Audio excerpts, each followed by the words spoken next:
ایک دن حضرت رابعہ بصری آپ سے ایک نوجوان کہنے لگا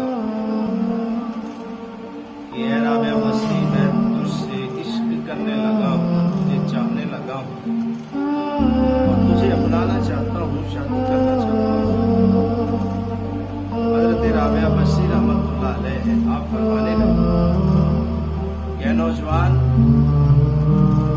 مجھ میں کون سی ایسی خوبی ہے کہ جس کی وجہ سے تو اس قدر آگے نکل رہا ہے؟ تجھے میں بتاتی ہوں، میری ایک بہن ہے جو بہت خوبصورت ہے، تو اس سے شادی کر لے۔ اس وقت اس نوجوان نے کہا کہ ہاں، مجھے بتاؤ وہ کہاں ہے۔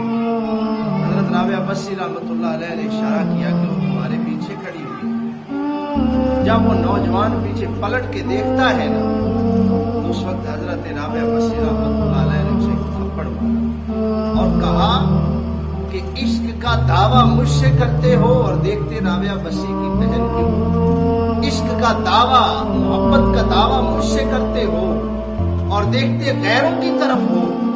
جب اس نوجوان کو یہ تھپڑ لگا تو اس کی زندگی بدلنے کے لیے یہ ایک تھپڑ کافی تھا۔ اس نے کہا، اے بدبخت نوجوان، اے بدبخت نوجوان، تجھے کیا ہو گیا؟ تو کس راستے پہ چل پڑا کہ اگر رابعہ بصری کی بجائے کسی غیر کو دیکھوں تو مجھے تھپڑ لگتا ہے؟ مجھے بتا، تو نے اتنی زندگی بسر کر لی، میرا دعویٰ تو رب سے بھی عشق کا ہے کہ رب سے بھی تو پیار کرتا ہے، عشق کرتا ہے، اور دیکھتا غیروں کو ہے۔ اس لیے ذرا سوچ تو صحیح کہ تیرا کیا بنے گا، تیرا کیا حال ہوگا اگر ایک لمحے کے لیے غیار کے سوا کسی کی طرف تکا جائے تو اتنا کچھ ملتا ہے، اور جب بندہ ہو ہی ساری زندگی کے لیے لاپرواہ اور غافل تو اس